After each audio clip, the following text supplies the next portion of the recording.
হুসেন রাদিয়াল্লাহু তাআলা আনহু যখন রবের দরবারে সিজদায় চলে গেলেন, তখন মুনাফিকরা এসে ইমাম হুসেন রাদিয়াল্লাহু তাআলা আনহুর গর্দান মুবারককে শরীর থেকে দুই টুকরো করে ফেললো।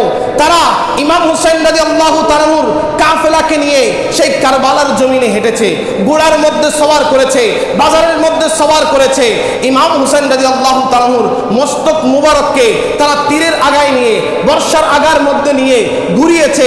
তখন কারবালার জমিন বলে, হে জালিমেরা, তোমরা দেখো দেখো, তোমরা চেয়েছিলে আমার নবীর আওলাদকে, তার মাথা মুবারককে নিচু করে ফেলতে, তার মস্তককে নিচে রাখতে। তোমরা দেখো তরবারির উপরে ইমাম হুসাইনের মাথা মুবারক রয়েছে, অথচ এই জমিনের মধ্যে সমস্ত মুনাফিকদের মাথা ইমাম হুসাইন রাদিয়াল্লাহু তাআলা আনহুর নিচেই রয়েছে। বলি আল্লাহু আকবার। আর চিৎকার দিয়ে বলি ইয়া রাসূলুল্লাহ।